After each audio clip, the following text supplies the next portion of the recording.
अगर आप भी करते हैं ये काम तो सावधान, धरती से लेकर स्वर्ग लोक तक मिलेगा अपमान ही अपमान। हिंदू धर्म के अनेक ग्रंथों जैसे रामायण, महाभारत, गरुड़ पुराण आदि में कई ऐसे काम बताए गए हैं जो मनुष्य के लिए करना महापाप बताए गए हैं, जिन्हें भूलकर भी नहीं करना चाहिए।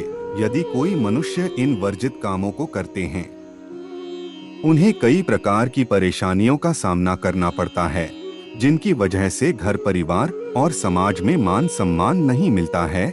साथ ही शास्त्रों के ज्ञाता तो यहाँ तक कहते हैं कि अगर कोई इन कार्यों को करते हैं तो उन्हें धरती से लेकर स्वर्ग लोक तक अपयश यानी कि अपमान ही अपमान सहना पड़ता है। जो लोग धनी हैं लेकिन घर परिवार की जरूरतों पर खर्च नहीं करते हैं, धन के लिए लालच करते हैं, उन्हें समाज में सम्मान प्राप्त नहीं हो पाता है। घर में रखे हुए धन को आवश्यकता पड़ने पर भी खर्च न करने या कंजूस होने पर धन की लालसा और अधिक बढ़ती है। इससे व्यक्ति और अधिक पैसा कमाने के लिए गलत काम कर सकता है। इन्हीं गलत कार्यों के कारण समाज में अपयश होता है। लालच बुरी बला है। ठीक इसी प्रकार व्यक्ति भी धन के लोभ में फंसकर अनेक परेशानियों से घिर जाता है। जो मनुष्य अपनी आय से अधिक खर्च करते हैं, अत्यधिक दान करते हैं, उन्हें अनेक प्रकार की समस्याओं का सामना करना पड़ता है। दान तो करना चाहिए, पर अपनी सामर्थ्य के अनुसार। जो आय से अधिक दान करते हैं, आमदनी कम होने या धन अभाव होने पर भी फिजूल के शौक पूरा करते हैं। फिजूल खर्च कर्जदार बना देता है और इसी कारण पूरा परिवार संकट में फंसा जाता है। ऐसा करने पर अपमान ही मिलता है।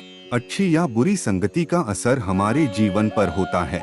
यदि हमारी संगत गलत लोगों के साथ है तो कुछ समय तो सुख की अनुभूति होगी, लेकिन परिणाम बहुत बुरा हो सकता है। बुरी संगत से बचना चाहिए। इस बात के कई उदाहरण हैं, जहां दुष्टों की संगत में लोग बर्बाद हुए हैं। दुर्योधन के साथ कर्ण, रावण के साथ कुंभकर्ण और मेघनाद श्रेष्ठ उदाहरण है।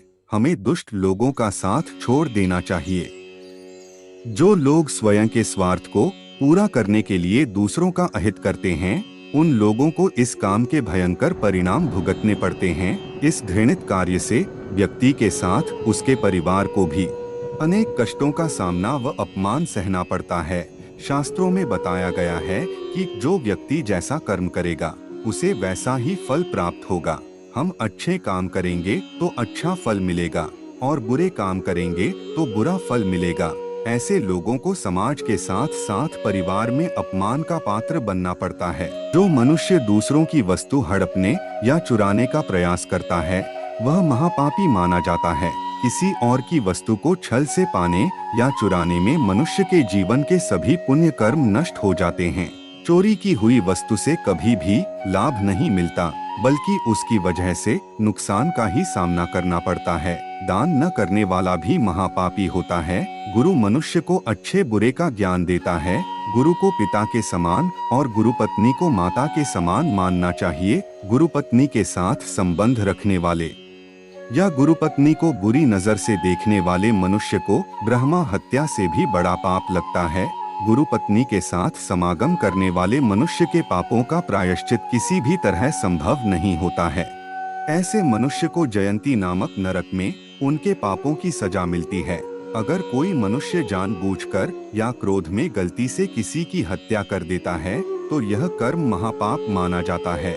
ऐसा कर्म करने वाले मनुष्य को जीवन भर दुखों का सामना करना पड़ता है। सिर्फ हत्या करने वाला ही नहीं, बल्कि ऐसे काम में साथ देने वाले मनुष्य को भी कुंभीपाक नाम के नरक की यातना सहनी पड़ती है। इसलिए मनुष्य को भूलकर भी हत्या जैसे बुरे कर्म में भाग नहीं लेना चाहिए। गरुड़ पुराण में उल्लेख आता है कि किसी भी प्रकार के बुरे कर्म करने वाले मनुष्यों के जीवित रहने तक और मरने के बाद भी कष्ट ही कष्ट सहना पड़ता है। और जो व्यक्ति नशे के पदार्थों, शराब आदि से में लिप्त रहते हैं, उन्हें महापाप का भागीदार बनना पड़ता है। जो नौकरों से बुरा व्यवहार, पशु पक्षियों पर जुल्म और ब्राह्मण की हत्या आदि पाप कर्म करते हैं, वे महापापी की श्रेणी में आते हैं।